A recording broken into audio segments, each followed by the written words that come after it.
Hey guys, TKC here, TheKaijudoChannel, here with another installment of Kaijudo News. I didn't really expect too much, but it turns out Wizards wanted to spoil some more awesome stuff for us even before Shattered Alliances comes out. So like I said last week, Invasion Earth was spoiled, but it was just the name, the booster pack, and the release date. We didn't really get much else. But today, they showed us a lot of other cool things that are going to be coming out of Invasion Earth. So in the description, there's a bunch of PDF files that you can go and click and look at them. There's a bunch of information there, but I guess I'll try to sum up all of them as best as I can. But let's start with the first one, which is the solicitation for the set itself, Invasion Earth. Here's what it says in this PDF. It says, new expansion for Kaijudo debuts November 8th. You already know this. The Invasion Earth expansion adds 90 brand new cards to Kaijudo that closely tie into the animated television series, you know about this, and gives players a variety of exciting options for deck building, including powerful new corrupted creatures. That's right, corrupted creatures, that is insane. Now, you may be wondering, what is a corrupted creature? Well, I'll show you an example right here. So, Flametrippus is originally from the battle decks, and now it's back as a corrupted creature, and here it is. This is going to be the Duel Day promo for November. Yes, we already know the promos for October and November now, and this is the first corrupted creature that they're going to be releasing to all of us. So, Enslaved Flametrippus is a level 5. It's a multi-civ, it's a water and fire creature. Its race is a rock brute, but it's also corrupted. So a corrupted creature is basically corrupted in its race.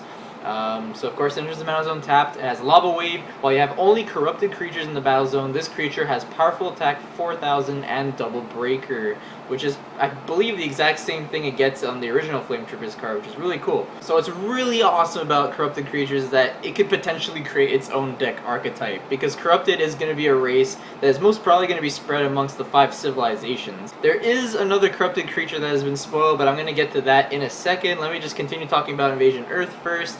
So on the next paragraph it says 2 dynamic new play mechanics are introduced. So that's two new mechanics. I'm thinking one of them is corrupted creatures, but I'm not too sure. But if it's not, then there's 2 other new awesome mechanics that are going to be coming out of the set, which is a really good thing to hear.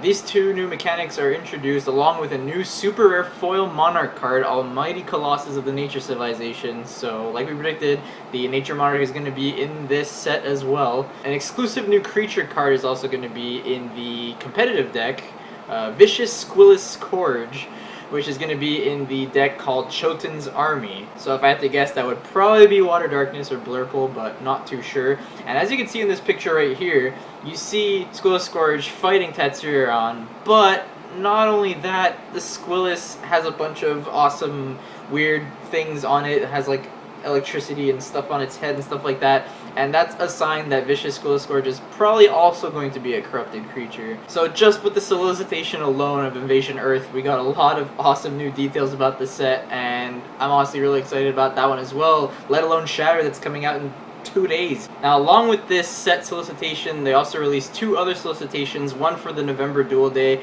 I already talked about the Flametrippus promo for that month, but they also showed the set premiere solicitation as well. And just like all the other set premieres, there's going to be 2 new promos, and here they are, right here. They are Forgotten Chief and Scraven Draconic Reaper. So let's go ahead and start with Forgotten Chief, since that is the other corrupted creature that they showed off. It's a level 5, 5000 power spirit totem that's corrupted, water nature, has dreadful chant, each of your corrupted creatures can't be blocked by creatures that have less power than it.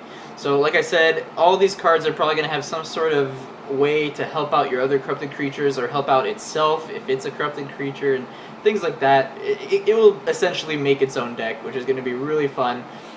This is a really awesome card right here, making your corrupted creatures practically unblockable depending on the power of the corrupted creature, especially Flametrippus, since it powers itself up, which is awesome, and it double breaks, so that's like a guaranteed double breaker right there. And as you can see, this is Water Nature, the other one was Water Fire. Squillis Scourge will potentially be Water Darkness, and from there you could pretty much make your own kind of corrupted deck using whichever civilizations you feel are the best for it. Now, the other promo that they showed off from the set premiere also has a new mechanic, and I believe this might be one of the 2 mechanics as well. This is Scraven Draconic Reaper, and it has the ability Protector.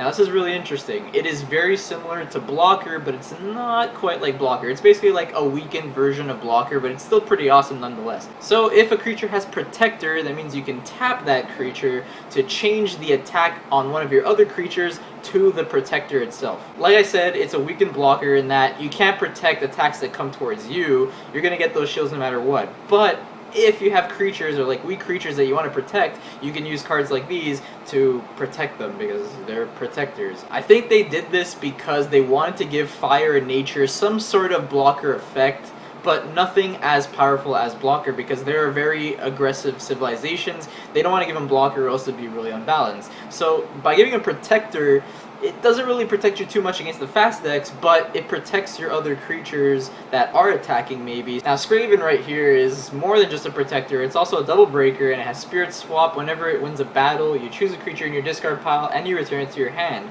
So this kind of prevents your opponent from wanting to get rid of your creatures because, well, you can, block with Scraven, or protect with Scraven rather, and then get back a creature that already is in your discard pile, which is pretty cool. And not only that, it's a double breaker as well, so this is not just a defensive card, it's also an aggressive card in itself. It is a Shadow Champion and an Armored Dragon. That's a pretty sick combination, I have to say. Pretty cool mechanic. I'm honestly pretty excited to see Protector on some Fire and Nature cards. This is a Darkness and Fire card, so you may think that, oh, it's just borrowing from Darkness, but I think it potentially will end up on Nature cards as well. So, the Kaijudo Master Commentator Challenge has finally gone underway, and voting has started. The top 6 has been chosen. Unfortunately, I did not get picked, which sucks, but that's okay. Really awesome entries there, so go vote for your favorite. I'll leave a link in the description as well to go vote for whoever you like. I have a feeling that I didn't get picked because of one thing, and that's because in the rules of the contest it said excluding Quebec, which always happens. It's just the way it is. Our stupid laws here prevent us from entering contests because other people or other companies that try to create contests, well, they have to do a bunch of extra steps so that they allow the contest to be allowed in Quebec, which is just, it's really insane. It's a really long process, and a lot of companies just skip that and just say, okay, Quebec cannot enter this. So I got a little bit of false hope there because I was told I was able to enter, but I guess I wasn't in the end because, well, I didn't get chosen, so oh well. Other than that, stuff on the website actually updated as well, but like I said, I wasn't expecting too much news from there, so you can go ahead and check it out. I actually have an article up there right now talking about my experience playing against James Hada's Kalima deck, which was absolutely awesome. I basically just run through my first game against him and just talk about the deck in general. So the deck has been generating a lot of hype, so maybe you could go ahead and read the article and see what I think about the deck. And yeah, there's even a deck list there too, an exact deck list from James himself. So if other people have done deck profiles, they might have been wrong, or they could have been right as well. I'm not really sure. At least there are just kind of like general representations of what the deck looked like, but that article confirms exactly what the deck had, and you can go ahead and check it out right there and see my thoughts as well as Nathan Bond's thoughts on the deck as well. So one last thing they did on the site, they posted the FAQ for Shattered Alliances. Now that they spoiled everything, they figured, okay, let's get the FAQ out there, so if people have questions on certain cards, you go ahead and check it out, and you'll figure out what cards can or can't do. That reminds me, I probably should be doing another rule judo very soon. I wanted to do another episode to talk about clash rulings a little bit more, because I think there's a little bit more I didn't cover that I kind of do want to cover. So I might be posting another episode of that before Shatter hits, but I'm honestly not too certain about that. If not, I will post another one after Shatter comes out and people play around with the cards and see if there's any questions regarding those cards, and then I could maybe compile into a big mumbo jumbo of rulings again for episode 2. Alright, so that's it for Kaijudo News, but before I go, I'm going to leave off with a question for you guys. In the comments below, answer this question: what do you think about the corrupted creatures? And also, as a bonus, which creatures do you want to see corrupted? I personally want to see Aqua Seneschal corrupted. That would be pretty cool. Just basically Choten enemies would be really nice to see corrupted. I think that's what they're going for with the corrupted creatures. I kind of don't want to see corrupted Tetsura and stuff like that. I don't think that's going to happen. Considering the corrupted creatures related to the show with the Choten and stuff, I haven't actually seen the show, so I have absolutely no idea what's going on there. But I'm assuming that these corrupted creatures are only going to be for the Choten's minions and stuff like that. So go ahead and answer that in the comments. Answer what you think about corrupted creatures, any corrupted creatures you want to see. Alright guys, this is TKC, the Kaijudo channel, signing off. Have a great day and enjoy your weekend with the brand new Shattered Alliances. See you later guys.